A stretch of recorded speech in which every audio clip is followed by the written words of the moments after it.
ప్రకాశం జిల్లా మార్కాపురంలో పోలీసులు అంగన్వాడీల మధ్య తోపులాట జరిగింది. తమ సమస్యల పరిష్కారం కోసం 19వ రోజు చేస్తున్న నిరసనలో భాగంగా మంత్రి ఆదిమూలపు సురేష్ ఇంటిని ముట్టడించారు. ర్యాలీగా మంత్రి నివాసానికి చేరుకున్న అంగన్వాడీలను పోలీసులు అడ్డుకున్నారు. దీంతో అంగన్వాడీలకు పోలీసులకు మధ్య ఘర్షణ వాతావరణం చోటు చేసుకుంది. ఇంటి ముందు బైఠాయించి ప్రభుత్వానికి వ్యతిరేకంగా నినాదాలు చేశారు.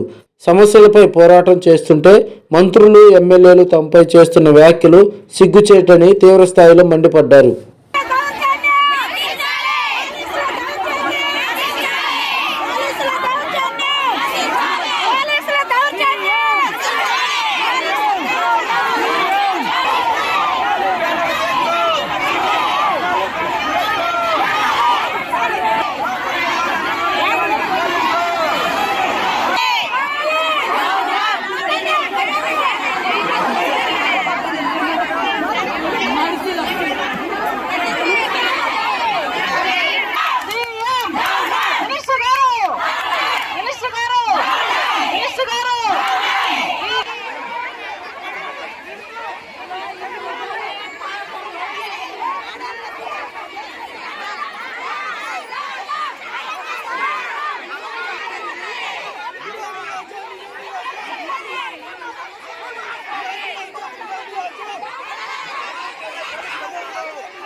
తమ న్యాయమైన సమస్యల కోసం పోరాటం చేస్తా ఉంటే ఒళ్ళు కలిసిన ఎమ్మెల్యే ఏమంటాడు?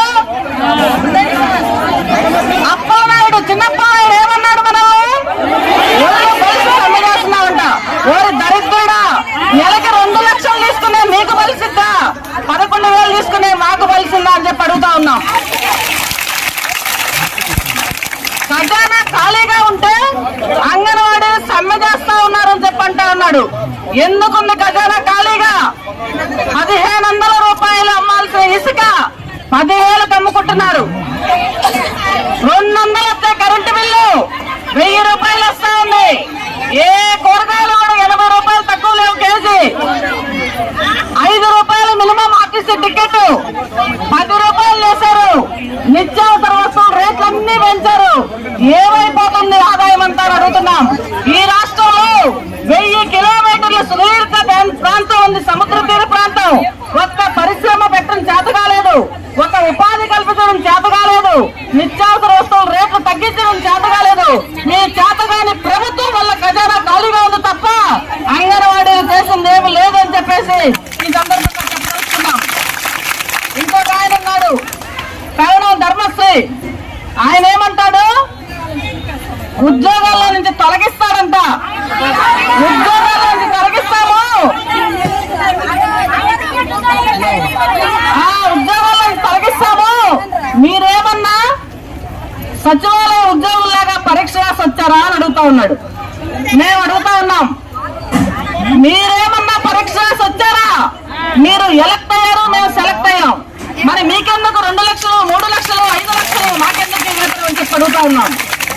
సిగ్గుండాలి మాట్లాడటానికి. దొంగ మాటలు చెప్తా ఉంది గ్రూప్ ఆఫ్ మినిస్టర్స్. అబద్ధాలు చెప్తా ఉన్నారు, పచ్చి మోసం చేస్తా ఉన్నారు, ప్రజానీకాన్ని తప్పుదారి పట్టిస్తా ఉన్నారు.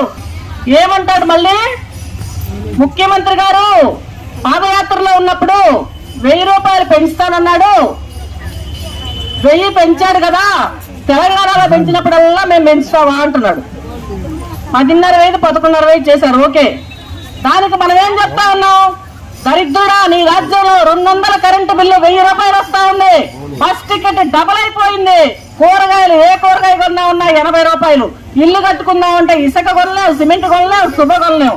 కడుపు నిండా అన్నం తిందా ఉంటే నిత్యావసర వస్తువులు ఆకాశాన్ని అంటుతా ఉన్నాయి. చుట్టుపక్కల ఉన్న రాష్ట్రాల కంటే పెట్రోల్ మన రాష్ట్రంలోనే విపరీతంగా రేట్లు పెరిగిపోయింది.